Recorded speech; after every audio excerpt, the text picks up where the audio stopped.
Hello, this is Rick again, Bike Fitness Coaching.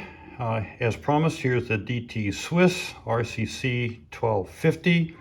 This is their ceramic bearing version. I've partially taken this apart. As a home mechanic, you would pull these end caps, which are really, they double as dust covers, and they also hold the quick release here. So basically, you would take pliers, pop these off. Here is the right side, here is the left side, and then the axle and bearings will start coming out. So here is the hub, here is the axle, DTSwiss aluminum axle. Here is the bearings. You notice they are silicon nitride. They are ceramic rings, outer ring, ceramic inner ring, with silicon nitride ceramic balls. On this side you can see the ball retainer.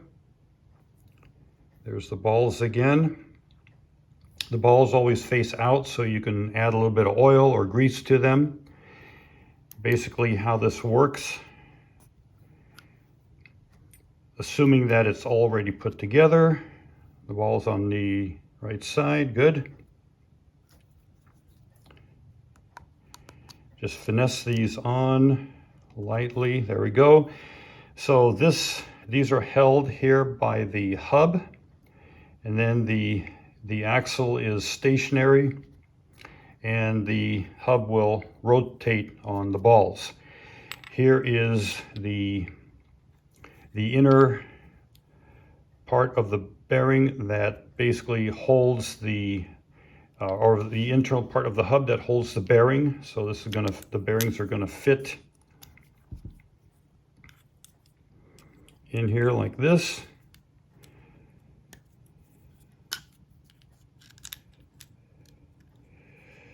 And you notice that this can spin now.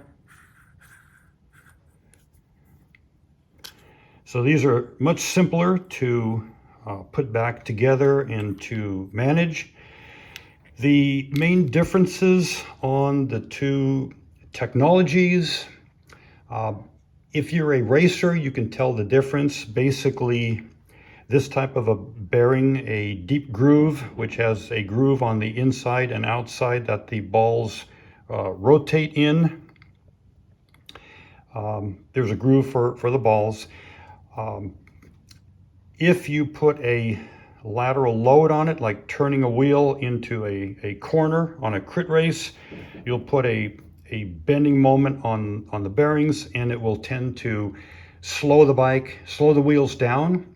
The cup and cone technology we talked about last video, the balls have some room to move up and down in the races, between the races, and hence they don't slow down as fast, or they don't slow down in corners. A little story, I had a friend that tested the wheels that you saw that were built with the Shimano Dura-Ace recently in the last video.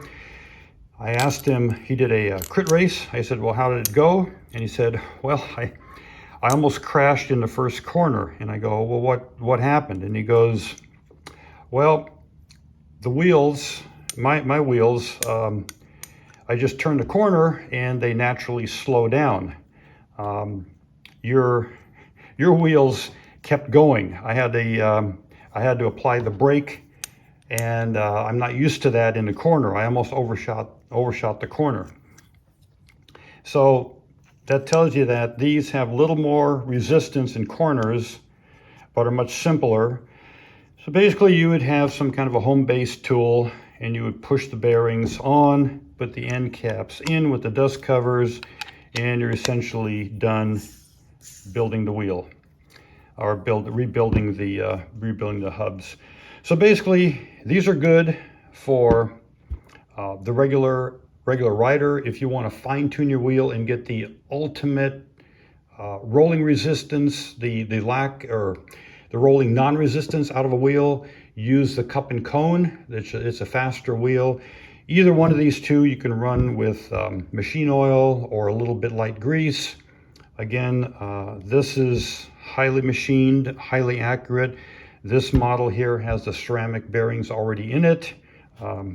With that, hopefully that helps address some of the questions for what's the difference between Shimano hubs and the rest of the world.